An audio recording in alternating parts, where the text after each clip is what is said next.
Hello everyone, स्वागत है आप सभी का हमारे एक और नए वीडियो में। तो आज का जो वीडियो है ये टॉप 5 बेस्ट यूनिवर्सिटी या फिर कॉलेजेस जिसमें आप बीएससी बीएड कर सकते हैं और जो एनसीईटी 2026 में आपको देखने को मिल जाएगा उसके ऊपर है। तो इस वीडियो को एंड तक देखिए ताकि आप बेस्ट इंस्टीट्यूट ढूंढ सके जहाँ पे आप बीएससी बीएड कर सकते हैं। ठीक है, बाकी आपको और भी डिटेल्स चाहिए या फिर आपको प्रिपरेशन करना है एनसीईटी का तो आप हमारा वेबसाइट को विजिट कर सकते हैं। यहाँ पे आपको फ्री ऑफ पोस्ट मतलब जो स्टडी मटेरियल्स है वो मिल जाएगा। और अगर आप सीयूटी का प्रिपरेशन कर रहे हैं तो आपको यहाँ पे ढेर सारे मटेरियल्स और भी अवेलेबल करा दिया जाएगा। ठीक है, तो चलिए बिना किसी देरी के वीडियो को स्टार्ट करते हैं। तो सबसे पहले देख लीजिए कि जो एनसीईटी 2026 होगा वो जो एग्जाम है उसका ओवरव्यू क्या रहेगा। ठीक है, तो एनसीईटी का जो एग्जाम है वो आपका अप्रैल में होगा। ठीक है, इस बार भी अप्रैल में ही हुआ था, तो यही है, अप्रैल के एंड तक एग्जाम जो है वो हो जाता है। एप्लीकेशन पीरियड का बात किया जाए तो आपको फरवरी या मार्च के बीच में जो एप्लीकेशन है वो खत्म हो जाता है। आपको डोमेन सब्जेक्ट्स में फिजिक्स, केमिस्ट्री, बायोलॉजी और मैथमेटिक्स में से कोई सब्जेक्ट जो है 3 लेना पड़ेगा। ठीक है, 3 डोमेन सब्जेक्ट्स होता है उसमें, और भी डोमेन होंगे। ठीक है, आप मतलब इनमें कोई भी 3 डोमेन साइंस का जो है जो अवेलेबल रहेगा वहां से आप ले सकते हैं। बाकी आपका जो स्पेशल फोकस रहता है वो लेबोरेटरी ट्रेनिंग और प्रैक्टिकल स्किल्स में रहता है अगर आप आईटेप कोर्स में इन्वॉल्व होते हैं। ठीक है, क्योंकि ये आपका टीचर एजुकेशन प्रोग्राम है तो इसमें आपको अलग अलग टाइप से चीजों को सिखाया जाएगा। और इसका अगर आप देखें करियर से रिलेटेड तो आप यहाँ पे जाएंगे तो आप साइंस टीचर जो है सेकेंडरी स्कूल्स में बनने के एलिजिबल हो जाते हैं। ठीक है, तो सेकेंडरी कोर्सेज, सेकेंडरी जो स्टेज होता है आपका बीए बीएड का, ठीक है, बीएड का जो अलग अलग स्टेज होता है तो उसमें जो सेकेंडरी स्टेज होता है उसमें आप साइंस का टीचर जो है वो बन सकते हैं। ठीक है, तो सबसे पहला जो हम लोग का इंस्टीट्यूट है वो आपका इग्नू है जो कि बहुत ही पॉपुलर है, आप जानते होंगे, Indira Gandhi national open university. But इसमें एक चीज है कि अगर आप इसमें आईटेप कोर्स करने जाएंगे, ठीक है, बीएससी बीएड का, तो उसमें आपको मतलब ओपन कोर्स नहीं है ये, आपको आईटीईपी का कोर्स जो है उसको करने के लिए आपको ऑन कैंपस क्लास अटेंड करना पड़ेगा। मतलब ये ओपन कोर्स नहीं करवाता है बीए बीएड का, और बीएड का भी ये ओपन कोर्स नहीं करवाता है। बाकी कोर्सेज जो है इसका ओपन होता है, बट आपको अगर बीएससी बीएड करना है तो आपको यहाँ पे जाके ही क्लास अटेंड करना पड़ेगा। ठीक है, इसमें कितने सीट्स है आपके 100 सीट्स मिल जाएंगे। सेकेंडरी स्टेज का प्रिपरेशन होगा और ये एक सेंट्रल यूनिवर्सिटी है तो ऑब्वियसली आप इसमें जा सकते हैं। ठीक है, और यहाँ पे क्लासेस भी रेगुलर होता है तो आप यहाँ पे ऑब्वियसली अप्लाई कीजिए अगर आप यहाँ पे जाना चाहते हैं। ठीक है, उसके बाद जो नेक्स्ट इंस्टीट्यूट है वो है आपका regional institute of education RI Ajmer.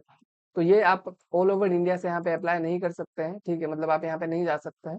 तो आप देख लीजिएगा कि कौन कौन से स्टेट्स आरआई अजमेर में आते हैं, आपका स्टेट्स है तो ही आप यहाँ पे अप्लाई कीजिएगा, नहीं तो यहाँ पे अप्लाई करके कोई फायदा नहीं होगा आपको। ठीक है, यहाँ पे भी 100 सीट्स बीएससी बीएड के लिए रखता है, और उसके बाद आपको यहाँ पे भी सेकेंडरी स्टेज का बीएससी बीएड देखने को मिल जाएगा। और ये इंस्टीट्यूट जो है वो एनसीईआरटी एफिलिएटेड है, मतलब एनसीईआरटी खुद इस इंस्टीट्यूट को चलाता है। ठीक है, तो एनसीईआरटी का खुद का इंस्टीट्यूट है तो इसमें अगर आप यहाँ पे पढ़ के टीचर बनना चाहेंगे तो आपको हायर प्रेफरेंस दिया जाएगा बाकी कैंडिडेट के अलावा।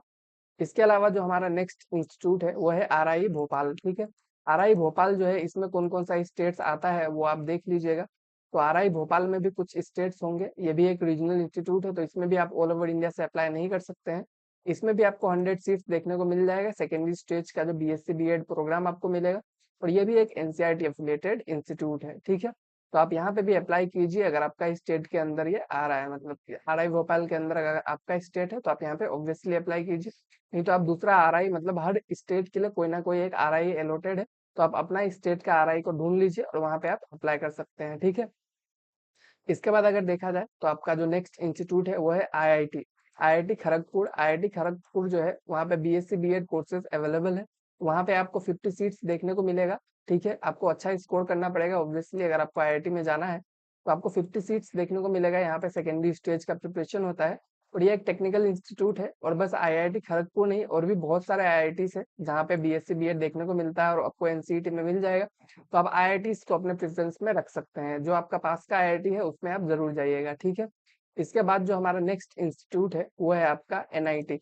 एनआईटी का बहुत सारा इंस्टीट्यूट आपको देखने को मिलेगा बीएससी बीएड प्रोग्राम ऑफर करते हुए, बट यहाँ पे मैंने एनआईटी कालीकट जो है केडाला में उसका यहाँ पे दिया हुआ है। ठीक है, बाकी जो एनआईटी से उसका भी सेम पैटर्न होता है इसी टाइप का, तो आप बाकी एनआईटीज में भी जा सकते हैं। बहुत सारे एनआईटी जो है एनसीईटी के अंदर है, तो साइंस के लिए बहुत सारे इंस्टीट्यूट हो जाते हैं एनआईटी आईआईटी मिला के। तो आप एनआईटी में अगर पढ़ना चाहते हैं और वहाँ पे अगर आप बीएससी बीएड करना चाहते हैं तो ऑब्वियसली आप वहाँ पे जाइए, वहाँ पे भी आपको 50 सीट्स देखने को मिलेगा। सेकेंडरी स्टेज का बीएससी बीएड कराया जाएगा, ठीक है। और ये एक एनआईटी है, तो यहाँ पे आपको ऑब्वियसली बेटर क्वालिटी एजुकेशन देखने को मिलेगा, ठीक है।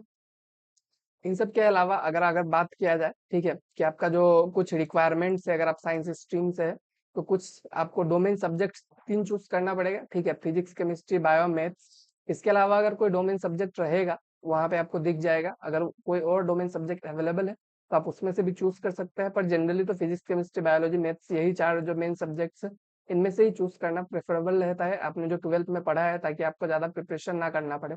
उसके बाद आपको 12th जो है साइंस से करना पड़ेगा, पीसीएम, पीसीबी कुछ भी चलेगा, पर आपका 12th साइंस से होना चाहिए, तभी आप जाके मतलब साइंस वाले बीएससी बीएड इंस्टीट्यूट्स में एंटर कर सकते हैं। मिनिमम मार्क्स आपको 50% लाना पड़ेगा। और एज रिक्वायरमेंट आपका 18 ईयर्स दिखा रहा है, लेकिन अगर आप 18 से कम है तब भी जा सकते हैं, एज पर माई नॉलेज, ठीक है। बस 18 ईयर होना जरूरी नहीं है, क्योंकि बहुत सारे लोग जो है 12 पास करने के बाद 17 ईयर्स ही रहते हैं, तो वो लोग भी इसमें अप्लाई कर सकते हैं, ठीक है। एग्जाम पैटर्न का बात किया जाए तो ये यहाँ पे थोड़ा सा गड़बड़ लिख दिया गया है। एग्जाम आपका जो है वो मतलब 640 मार्क्स का होता है, ठीक है, 380 मार्क्स का नहीं होता है, 640 मार्क्स का एग्जाम होता है। एग्जाम पैटर्न के ऊपर मैं सेपरेट वीडियो बनाऊंगा, ठीक है। तो आप यहाँ पे इस डेटा पे ढलाई मत कीजिए, इसके लिए मैं आपको सेपरेट से वीडियो बना के दूंगा, ठीक है। तो उसमें आपको अच्छे से मैं एक्सप्लेन कर दूंगा किस टाइप से एग्जाम होगा, कैसे आपको चीजों को करना है। आप हमारे साथ जुड़े रहिएगा, तो आपको सारा डिटेल्स जो है वो टाइम टू टाइम मिलता रहेगा। इसके बाद अगर देखा जाए एडमिशन प्रोसेस किस टाइप से रहता है एनसीईटी का, तो इसमें आपको एडमिशन टाइमलाइन देख लीजिए आप। तो आपका एप्लीकेशन फॉर्म फरवरी के आसपास स्टार्ट हो जाता है, मार्च में जो है वो खत्म हो जाएगा। एडमिट कार्ड और एग्जाम जो है दोनों अप्रैल में आपको देखने को मिल जाएगा, मतलब एग्जाम से कुछ टाइम पहले आपका एडमिट कार्ड रिलीज होता है। और रिजल्ट जो है मई तक आ ही जाता है, और काउंसलिंग प्रोसेस जो है जून जुलाई में आपको देखने को मिल जाएगा। इस बार रिजल्ट में थोड़ा डिले हुआ था, बट वो भी मई के एंड तक आ ही गया था। मई के एंड और जून के स्टार्टिंग तक रिजल्ट आपका आ जाता है। तो सीयूटी से थोड़ा सा पहले इसका रिजल्ट हमें देखने को मिलता है, अगर इंस्टीट्यूट्स डिले नहीं करते हैं तो। बाकी आपका जो एडमिशन है वो बहुत ही अच्छे से मतलब करा दिया जाएगा, ठीक है।